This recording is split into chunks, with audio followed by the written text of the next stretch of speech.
afternoon and welcome to our first online lecture. In view of COVID-19 and because we will not be meeting physically before your exams, I have decided to prepare this video lecture for us. The 4 topics we'll be treating here are also the 4 focused topics for your exams. So here are tips for understanding. For those of us who have not sat through an online lecture like this is quite important. So 1, stay in a quiet and distraction-free place. Quiet your mind and be focused. This is not a pleasure video. This is a serious lecture. Take notes. Study your materials before and after. Play the topics in parts. Replay video at your convenience and bring your A game.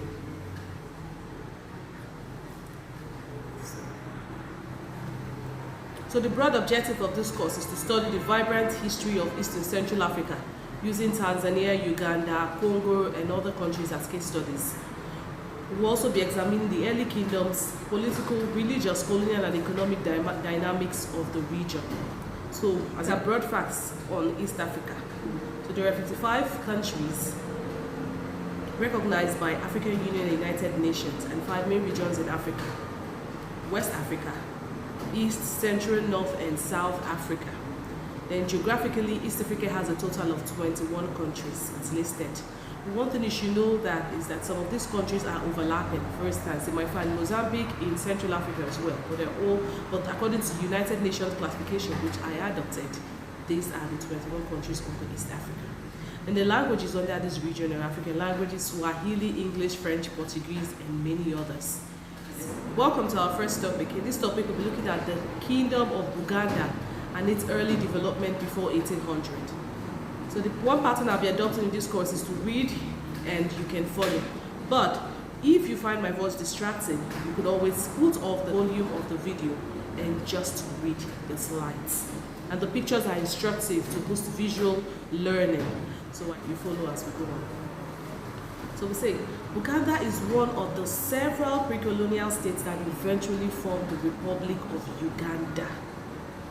Uganda was the British way of pronouncing Buganda. The Buganda belonged to the Bantu-speaking peoples of East and Southern Africa with ancestors of various origins. Eventually, they spoke one language, Luganda, and had similar customs and tradition with about 40 different totemic clans. Now, totemic means that they worshipped or they revered animals. For example, you could find the monkey clan, the grasshopper clan. Buganda economic activity before 1800 included farming, basket making, soap making, bark cloth making. Bark means the bark of trees. Yeah, so one of the things that the men engaged in was they took the bark, literally the bark of some trees, and beat it until it became very soft and used it to make cloth. The cloth you see there in the picture, the orange cloth, is an example of what a bark cloth look like. Yes, it's made from trees. House making, house building, iron smelting, fishing, hunting, tanning, canoe making, fighting of warriors, yes, they were great warriors, ornament makers, and makers of weapons. The early Buganda kingdoms also engaged in a lot of expansionist wars because early development of any region at the time required the entity to expand its territories, its spheres of influence, to get more little settlements under it in order to be powerful. So the Bugandas engaged in hunting elephants for its stocks, ivory. And after the coming of Arabs, after the coming of Arabs after 1800, ivory became a very important export commodity. In the 12th and 18th century, Buganda significantly expanded its territories. From 1800, she focused on raids into enemy territory for livestock, slaves, and ivory. By the 18th century, Buganda had grown into a strong and prosperous state. The Kabaka, that is the king, and his chiefs were very rich. And the Buganda partook in long-distance trade, though dominated by the Kabaka, sending their own caravans and slaves up to the coast. Now, the one contact we had before the lockdown, we discussed the kingdom of Buganda. And we learned the unique personality of the Kabakas. He was such a revered leader, and he ran a very centralized state. The state was segmented into different leaders, and the Kabaka dominated. He was almost worshipped. They had strong religious and cultural practices. Now, we look at the factors of socio-political growth. Now, the Kingdom of Buganda, we look at what made it to grow, what made it to become such a powerful state. So number one, it started as a small, compact state that was very easy to administer and control. Two, it had a highly centralized and efficient system of government with the king as the Kabaka. Three, Buganda had a very strong and dependable army that expanded the kingdom and protected integrity. So in the early Buganda kingdoms, the women engaged in farming and men focused on farming and other activities like canoe making and backcloth making. But farming was the primary role of women in the kingdom. So men had a lot of time to dedicate to fighting expansionist wars, and they were very loyal to their kings and their chiefs. And anytime they were called up for war, they were always ready to go because they believed that was their duty as citizens of Buganda. So this helped them to really go and expand its kingdom. Buganda controlled and participated in long-distance trade as a chief supplier of backcloths, and this gave her much revenue and resources. Buganda was lucky to have very disorganized neighbors. 6. Buganda had very strong leaders like Junju who expanded Buganda. 7. Buganda had very rich and fertile soils that favored agriculture. So women were able to engage favorably in agriculture, and banana was their chief agricultural produce. So again, the conquered states provided Buganda with tributes and ivory. So at some point, even Bunyero, that was a great kingdom at the time, Buganda was able to conquer it, and it was one of the states that became tributary to Buganda. 7. The fall of Bunyero, The fall of Bunyero, which had been a very strong kingdom, left a power vacuum in the region that Buganda filled. Hospitality of Buganda initially, that is to welcome and absorb the foreigners into their society. And 7, Buganda had established a very friendly relationship with the Arabs at the coast at quite an early stage, and this availed Buganda with guns that was used to protect and expand the kingdom. And finally, Buganda had an efficient navy and water force that assisted the ground forces. Another factor was also that the king married many beautiful women from neighboring countries, so he was able to establish diplomatic and friendly relations with other kingdoms. Okay. So one thing I'd like to say at this point is that this slide presentation only captures the key points. You would need to also study your materials, the one that the coach had earlier given you, in addition to these materials. Because what I've tried to do is to pick out the fine points, so you will know that this is what is expected of you. But at some point, the Buganda kingdom began to decline. And what led to this, you might ask? So one of the reasons was that Kabaka Mwanga was inconsistent and incompetent in policy making. He was the Kabaka that was on the throne when Buganda started to decline. Again, there were religious conflicts between the Christians, Muslims, and traditionalists who were all competing for influence at the Kabaka's core. 3. The authority of the Kabaka was undermined by the Christian court officials, even the Muslim court officials. That is 5. The kingdom came under British control after Anglo-Buganda agreements. And 7. Daudu Chua, being an infant, could not exert his authority as king. Hence, the kingdom was managed by the court officials, collaborating with the British. Just like many other African countries, Buganda kingdom declined. Welcome to our second topic. Our topic is on Arab traders and their impact in Buganda. Trade in ivory and slaves attracted the Arabs into Buganda, that is the Buganda kingdom. During the reign of Kabaka Sule, that is, it's between 1840 to 1856, the Arabs visited Buganda intermittently, but were later expelled for molesting their Buganda servants. But during the reign of Kabaka Mutesa I, he welcomed many Arabs to stay because, 1. The Kabaka hoped to benefit personally in the trade, yes, the long-distance trade, the one he dominated. 2. He needed the Arabs to supply him with expensive luxury goods. This was because at the time, the Kabakas and the chiefs, like I already mentioned, were already very rich.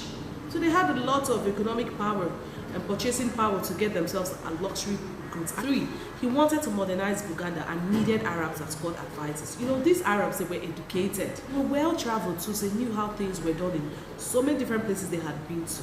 So Mutesa I needed their expertise, needed what they knew to help him to grow his kingdom.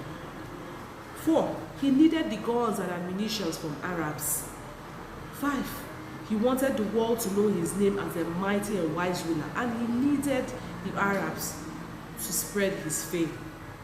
And 6, he highly valued the charms and prayers of the Arabs, because some of these Arabs were famed to have spiritual powers. You know, that they could say prayer, they could nullify witchcraft, they could even help you subdue the enemies. They were even famed to be able to make rain fall. So the Kabaka Mutesa, as a sharp guy, he needed to have these guys under his camp to advise him so that he can grow his kingdom. And another point we'll look at is that the warm welcome given to the Arabs, encouraged them to stay and intermarry and even have children. Many of them came and stayed for many years, positions to rule as chiefs of certain provinces. So we look at the impact of the Arab traders in Uganda.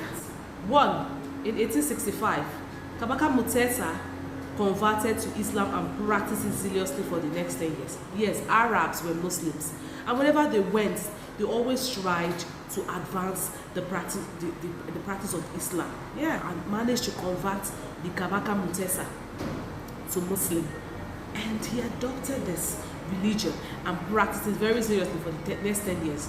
He would say his prayers for five times a day.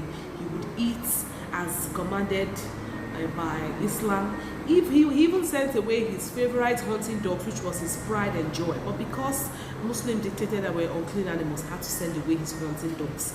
He would also make certain changes, like declared Uganda an Islam state. So number 2, many leading officials in government and court servants also converted to Islam and practiced the religion zealously, just like their Kabaka, even in detriment to Kabaka. Just that some practices of the king, they began to question it very openly. They began to question some of the things he did, and this became a source of insult to the royal person of the Kabaka. For example, previously the Kabaka would eat and leave the remnants of his food, and the court officials would proudly dig in and eat. But because Islam dictated otherwise, they stopped eating such food and regarded this as not clean. So number 3, there was also change in mode and dressing in Buganda. Cotton cloth spread extensively. Wearing of kanzu, that's a long Arab gown reaching the ankles, became widespread, and Arab official robes became the official robes of Kabaka and his officials. If you look at the first picture there, you will see the court officials wearing a long garment. If you also look at the pictures there, you will see the white kanzu.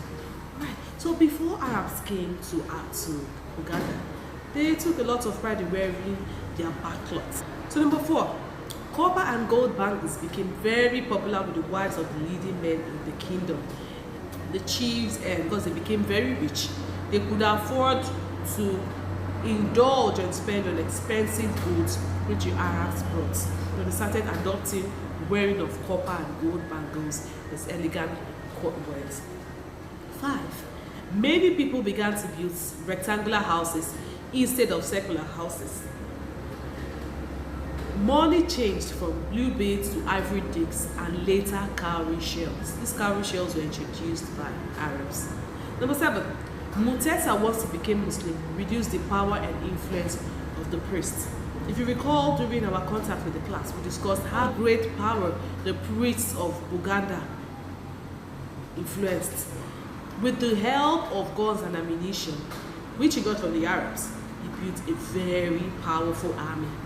And 9, slave trade in Uganda increased. Remember, slave trade attracted the Arabs anyway, slave trade and ivory. So slave trade in Uganda increased so much that Uganda chiefs even sold their slaves, which they obtained largely from wars. In 1875, the Kabaka's enthusiasm for Islam waned due to 1. Insult of the Kabaka by palace servants and his chiefs, who became overzealous Muslims. 2. Contact with Egypt, a strong Muslim state who also had guns and ammunition. This contact opened his eyes that these Arabs were only human after all, that even a strong kingdom like Muslim, a strong state like Egypt also wanted his attention. So he thought to himself, so Arabs do not even possess superpowers.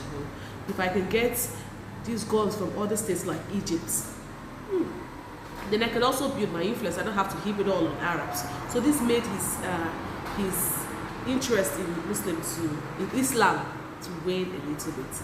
3. Kabaka toyed with Christianity, but he became educated Muslim again after he had a dream where he was admonished for his neglect of Islam. However, he always allowed his subjects to follow the religion of their choice. From this section, we'll be discussing 2 topics on Central Africa, and here are the broad facts on Central Africa. According to United Nations classification, Central Africa has 9 countries: Angola, Cameroon, Central African Republic, Chad, DR Congo, Republic of Congo, Equatorial Guinea, Gabon, and Sao Tome and Principe. And the languages of this region, the African languages: French, Portuguese, Sango, and Spanish. In this third topic, we'll be discussing colonialism in Central Africa and take it all the way down to Portuguese colonial policy in Central Africa. Colonialism in Central Africa, I'll be using Congo as a case study. Remember that this region has 9 countries. So to do justice, we'll be focusing on Congo. To do justice to this topic, we'll be focusing on Congo. In 1482, the first Portuguese caravels were sighted off the mouth of the Congo. Contact and relationship between the Portuguese and Congo grew thereafter. From 1506, rapid contact continued with the annual expeditions from Portugal carrying priests, school teachers, artisans, technicians to the Congo, while young Congolese was sent to be educated in Portugal. Slave trade continued aggressively. Yes, remember that it was slave trade and ivory that attracted these foreigners into the region. So slave trade continues aggressively in the Congo, and at some point the king could no longer control it because thousands of Congolese were being shipped abroad annually. The Pomperos, the people who engaged in the trade, became more aggressive because of the economic benefits we were getting from the trade, and it started to slip from the control of the king. These people began to be exported and they could do nothing about it. So these were some of the other factors that eventually led to the collapse of Congo kingdoms and exposed some paradox in Portugal's relations with Congo. Because although willing to help Congo and considered her equal, the Portuguese wanted to exploit Congo and sought to limit its sovereignty. Portuguese gradually eroded the power of Congo and claimed sovereignty. By 1885, during the Berlin Congress, King Leopold of Belgium managed to convince world powers to bring a sizable part of Congo, called the Franco-Free State, under his absolute monarchy. So, slave trade continued in earnest between 1680 and 1835. Over 2 million slaves acquired from Africa chiefs, from Peperes, that was the Portuguese middlemen, in wars against strife, as refugees from internal strife were taken out of Angola to Brazil. Despite the abolishment of slave trade by the mid-19th century, slavery remained until 1869 when its official abolishment was finally enforced. But the Portuguese never stopped. Slavery was rebaptized forced labor, obligation labor, or contract labor, as colonialists argued that Africans could best be civilized through work. One thing you should know was that even though Portugal claimed that they wanted to better Congo, they were all there to exploit Congo. And the three reasons for the coming of Europeans into Africa was always the 3 G's: God, gold, and glory. And in this case, they just had to maintain the status quo. So, European exploitation, sprawl and partition of Africa stimulated new Portuguese interest in these African colonies, symbolized by the enactment of the Colonial Act of 1895. So, at some point, after the Portuguese came in, at some point their interest waned, even though slave trade continued, but Portugal as a state wasn't very interested in the colonies. But by the Colonial Act of 1895, the king at the time, who enacted this, became very interested in renewing its influence in its colonies. So the Portuguese sought to implement the act to consolidate the administration, devise a native policy, and develop the resources of the colonies. Despite some of the humanitarian reforms introduced by the new government in Portugal, it had little effect, as governors, that is Portuguese administrators, who were called governors, opposed the liberal legislation and regarded Africans like a child who must be brought slowly to civilized adulthood. No attempt was made to understand the African of his culture, which was dismissed by pious platitudes and conventional superficialities. So here we'll be looking at Portuguese policy of assimilation in Central Africa in the 18th century. Portuguese policy of assimilation was the type of administrative rule that Portuguese adopted in administration of its colonies. So, under the regime of Antony Oliveira da Salazar, great efforts were made to turn Mozambique and Angola into assets for Portugal. The assimilation policy was based on legislation fashioned in 1926 and reinforced in 1933 and 1950. The aim of the assimilation policy enforced by Salazar was to, the main aim of assimilation policy was to eliminate the African as a separate element, so that his identity, his language, religion, dressing, culture, mannerism, Lord, would become completely Portuguese. Portugal sought to unify and center the administration and the colonies at Lisbon. That is the capital of Portugal, to nationalize the economies of the colonies and to emphasize the sovereignty of Portugal. So this was the core aim, the core soul of Portuguese policy of assimilation. They wanted was to turn the people in their colonies, in their African colonies, they wanted to turn Congo people into Portuguese people. Yeah. They wanted them to become an extension of Portugal. They wanted them to leave their traditional customs, mannerisms, their laws, and adopt the laws, the dressing, the religion, the language of Portugal, and disregard their own traditional customs. That was the soul of Portuguese policy of assimilation. The colonies became provinces of Portugal, and administrations in the colonies were revised to conform to that of the metropole. That is, looking at the administrative structure, we see the Governor General, who supervised each colony, the governor, who supervised districts, and then administrators, who supervised locally, exercise judicial, legislative, and executive authorities.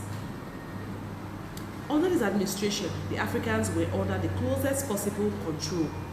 Peace and calm were preserved, but enterprise and initiative were discouraged and restricted.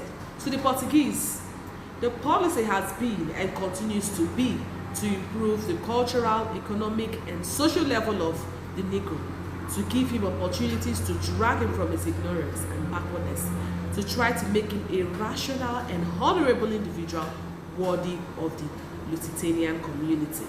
Despite the humanitarian language of the policy and its proposals for social and economic services, the policy was all an attempt to maintain the status quo. It was all an attempt to maintain the dominance of Portugal. Moving on. Now, the Portuguese policy of assimilation failed. We look at some of those points. In 1950, only 30,000 assimilados existed in Angola out of 4 million Angolans, and only 4,353 were registered in Mozambique out of 2.5 million persons. Now you may ask, what was this assimilation like? What it was like was an African was expected to renounce his African name, behaviors, culture, languages, and adopt that of Portugal. So when African renounced this original and primitive stance and became Portuguese, was accepted. So by this policy of assimilation also, the Portuguese could also marry beautiful African women, and with his intention to elevate them and assimilate them, the Portuguese would not even be judged. If he also procreated and had mixed babies, he was also not judged. He was accepted, because he was trying to assimilate the Africans. So this policy of assimilation failed was the poverty of Portugal. Now, Portugal was poor. He couldn't sponsor enough expeditions. He couldn't send enough priests. He couldn't send enough teachers.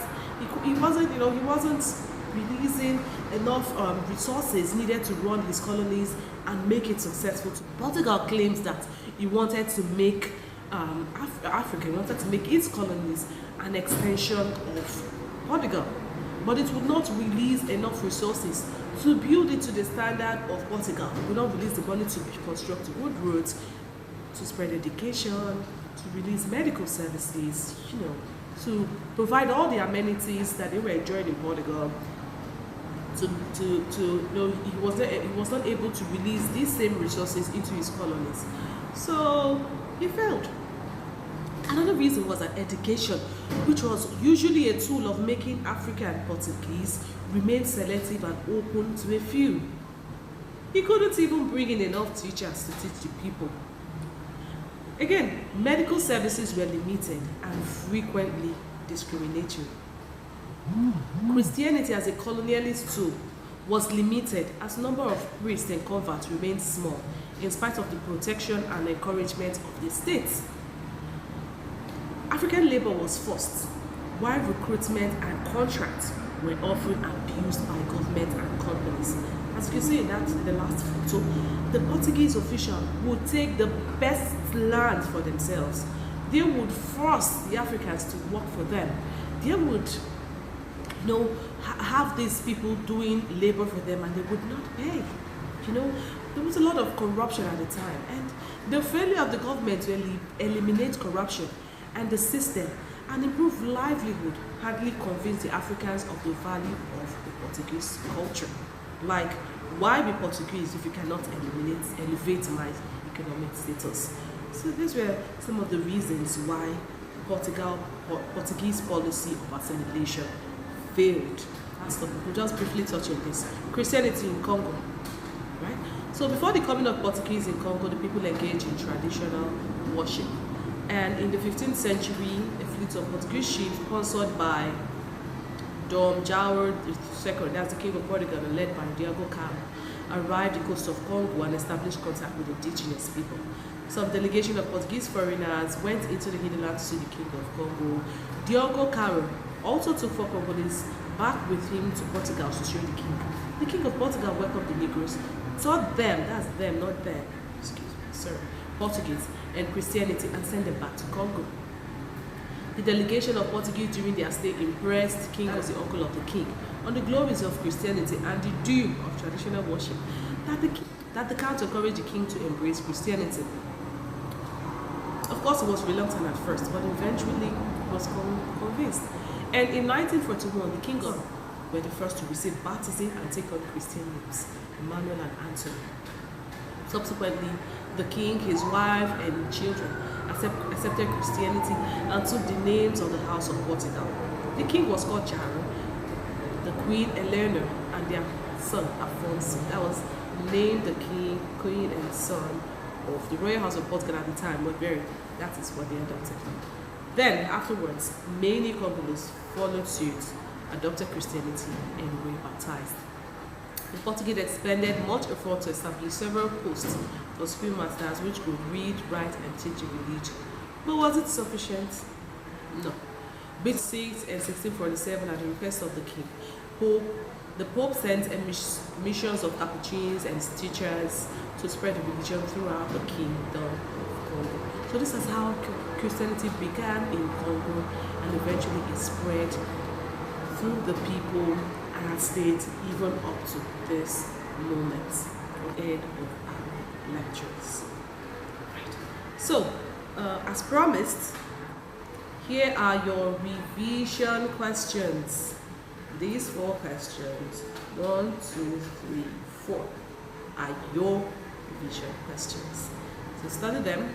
They are the same things that I've taught here. And I wish you the very best in your exams.